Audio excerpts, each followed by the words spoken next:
Everybody, say it with me now. They won.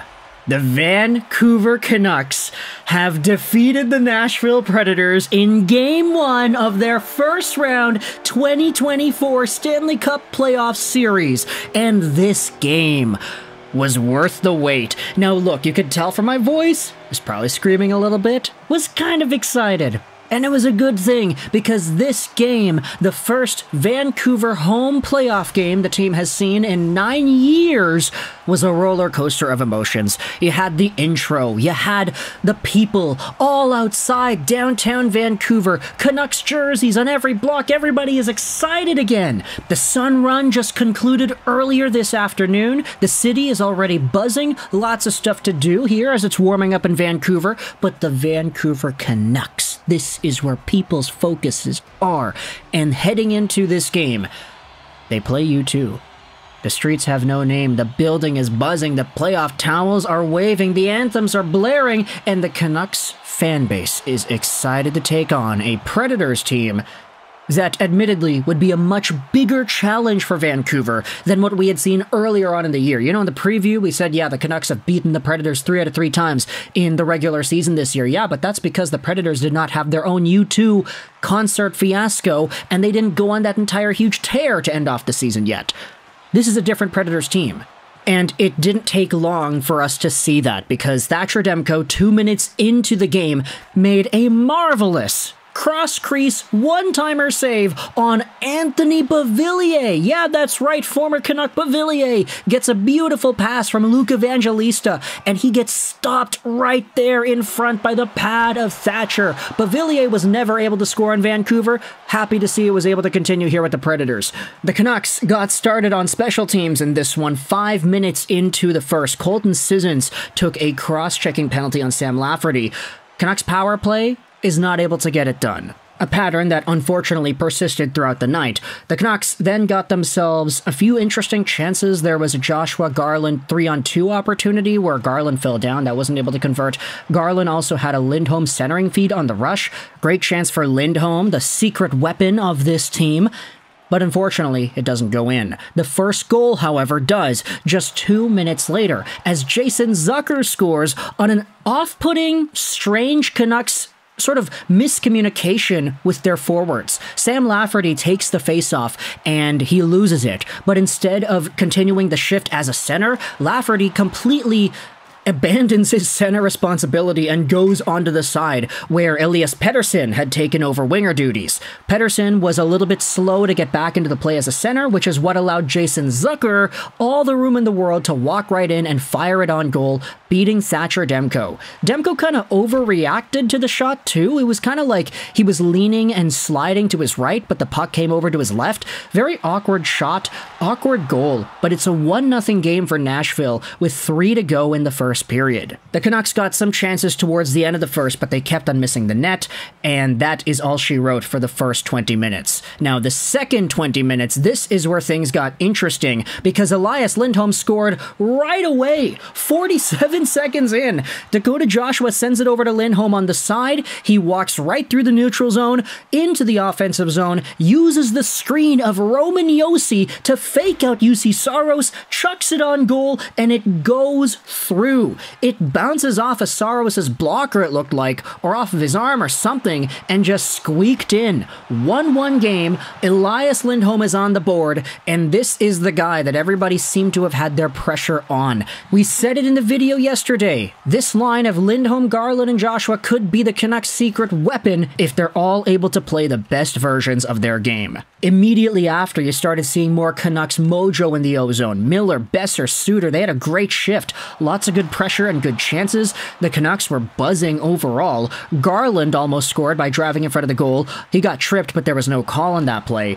I was really impressed with Nikita Zadorov. He had a really good shot on the rush in the second period and an immediate tie-up a few seconds later to keep possession for the Canucks. But at 10:15, halfway in the entire game, you had Teddy Blueger go off for interference. The first power play for the Predators. He interfered with a guy who ended up running into Thatcher Demko. Easy call. And the Predators score. It's a great goal. The Canucks were too aggressive on their penalty kill, which opened up space for the free guy, not Ryan Reynolds, but Ryan O'Reilly, who is on the left point. He gets the puck, walks right in, he shoots, and goes top corner right on Demko. Oh my goodness, that's a nasty goal. Great shot.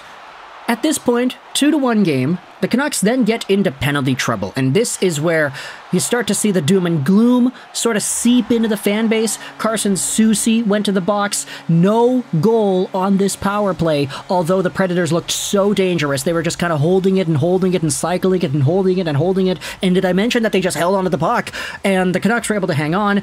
Filip Hronek then got himself a penalty holding the stick on Michael McCarron, and that ended up being a Canucks killed off penalty as well. So after succumbing to the first power play by Nashville, the Canucks tighten it down and they're able to get their mojo back. The Canucks, though, they got themselves their own power play to start off the third period. It was Jeremy Lauzon for cross-checking, but the power play gets killed off. The Canucks didn't really look too good at it, and the few shot attempts didn't really muster anything either.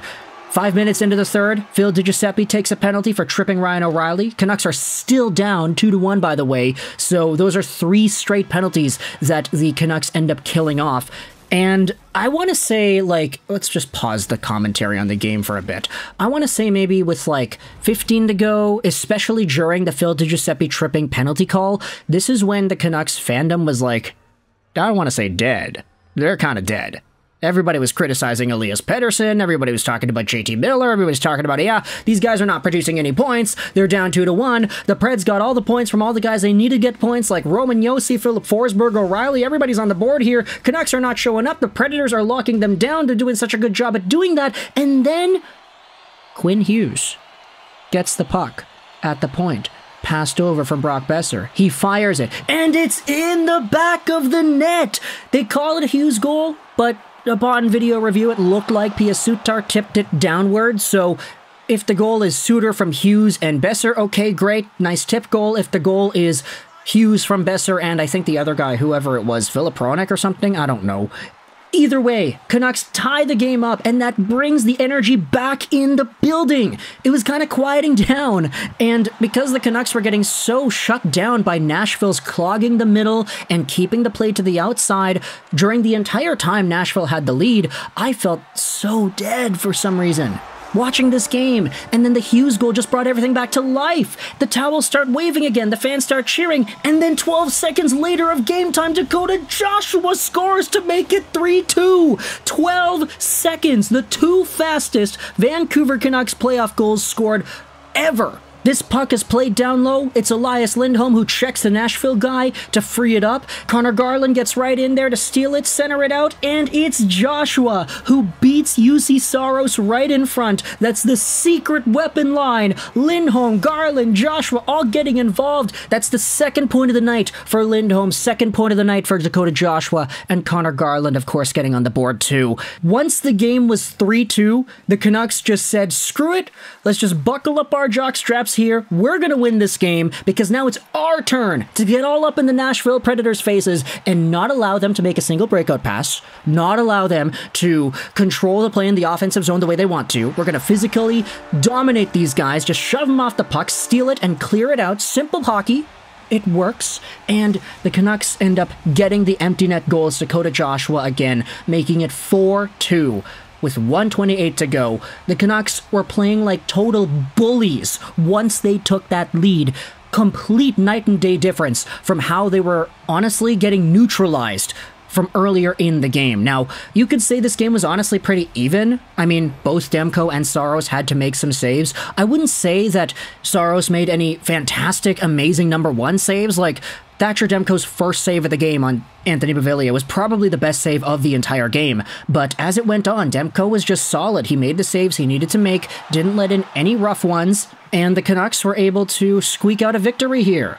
In a very convincing fashion. I say squeak out. Hey, they were down for most of this game up until 10 minutes left before taking a commanding 3-2 lead and completely shutting down the Nashville Predators. The Preds have been known for their late game collapses throughout the end of the season here, and that pattern does not change here in Game 1 of the Stanley Cup Playoffs against the Vancouver Canucks. Let me know your thoughts in the comment section below. Canucks are leading the series 1-0 against the Preds. I hope you enjoyed this video. And bye.